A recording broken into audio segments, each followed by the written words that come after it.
The first thing that I wanted to get into was what were the basic building blocks of a chatbot, right? Because a lot of you guys are getting started, and a lot of you guys are, I have a call later today with someone who says they just want to get a handle on what a chatbot can do for a business. And so I want to make sure that you guys really have an understanding of how are you guys going to get people subscribed, right? Step number one is you need to have your subscription blocks, your subscription flows, your subscription, like you need to have the ways that people are going to get subscribed. Are you going to run a Facebook ad? Are you going to run a messenger? You use a messenger code. Are you going to use reference URLs? Are you going to use comment growth tools? So the ways that you're going to get people into your bot is the first thing you got to figure out. The second thing is, what's that content that people are going to be in there? And what are the FAQs?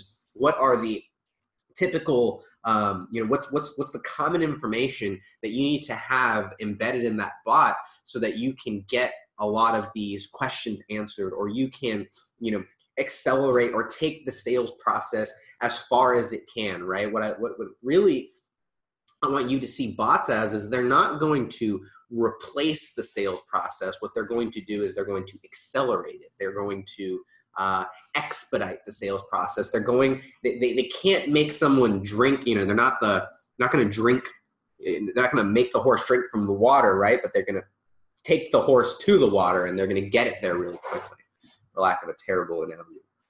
So you got to have in there, obviously some, the better that you can think through those questions, right? The more you can think about what are the typical challenges, problems, what is going to be on my subscriber's mind, the better experience that you're going to be able to create. Because whenever I tell a client, right, whenever we're launching a bot, like the first thing I got to tell them is like, we have no idea what's going to happen when we start this bot, right? Unless I'm working with like an industry or a business where, I've done, dozens of campaigns, or like we know the system. Like if that's the case, then it's like, all right, here's what's going to happen. Here's your, your expectations are going to lie within this range.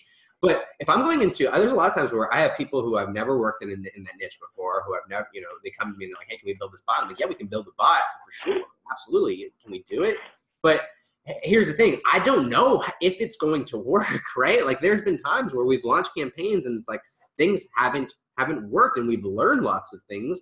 But that's the first thing is you've got to think through as much as you can, and then realize that once you put it out to test, that you're going to figure out and you're going to find all those different places. So it's not going to, I guess I say that because it's not going to be finished, right? Like whenever you launch it, it's not going to be finished, because the way that the subscribers and the way that the users interact with the bot is going to dictate how you change it, right?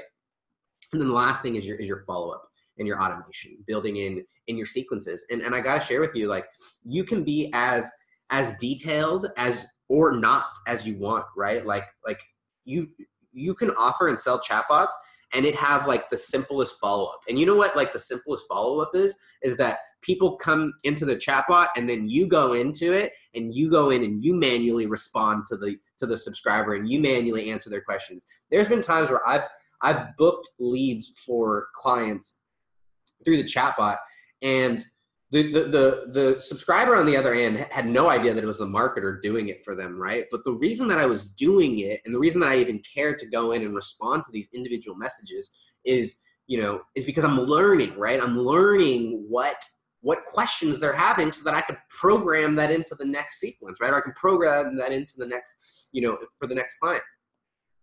So all of these things you have to realize need to be built into your bot, when you're getting started, right? Like these are the things that every single bot needs to get, include for your client or for you.